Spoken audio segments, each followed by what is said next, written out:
नमस्ते, प्रणाम सभी दर्शकों को। मेरी इस नई कहानी में आप सब सादर आमंत्रित हैं। यह कहानी एक गरीब किसान की है जो हमें प्रेरणा देती है और सीख देती है। इसे पूरा सुने। चैनल पर नए हैं तो सब्सक्राइब करें, लाइक करें, कमेंट करें। यह कहानी कैसी आपको लगी? यह कहानी भारतीय ग्रामीण जीवन की कठोर सच्चाइयों को उजागर करती है और एक गरीब किसान के संघर्ष को मार्मिक रूप से प्रस्तुत करती है। कहानी का सारांश।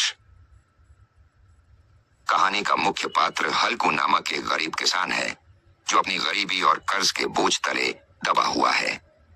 हल्कू का जीवन कठिनाइयों से भरा हुआ है, लेकिन वह अपनी मेहनत और ईमानदारी से जीने का प्रयास करता है। सर्दियों का मौसम है और ठंडी रातें आने वाली हैं। हल्कू को अपने खेत की रखवाली करनी है, लेकिन उसके पास पर्याप्त कपड़े और साधन नहीं हैं जो उसे ठंड से बचा सकें। हल्कू के पास एक कंबल है जो ठंड में उसे बिल्कुल भी आराम नहीं देता। वह खेत की रखवाली के लिए जाता है, लेकिन ठंड इतनी ज्यादा होती है कि वह आग जलाकर रात काटने की कोशिश करता है। ठंडी हवा और कंपकंपी में हल्कू रात भर जागता रहता है, लेकिन उसकी स्थिति इतनी दयनीय है कि वह सोने की कोशिश करता है और अंततः खेत में खड़ी फसल नष्ट हो जाती है। कहानी में हल्कू की विवशता और गरीबी के कारण उसकी परिस्थितियों को बहुत ही सजीव और संवेदनशील ढंग से दर्शाया गया है। प्रेमचंद ने इस कहानी के माध्यम से किसानों की दुर्दशा, उनकी बेबसी और आर्थिक तंगी को बड़े ही मार्मिक तरीके से प्रस्तुत किया है। कहानी का संदेश। पूस की रात।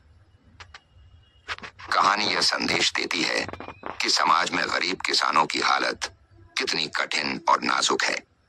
उनकी मेहनत और संघर्ष के बावजूद वे जीवन की बुनियादी जरूरतों को पूरा करने में भी असमर्थ रहते हैं।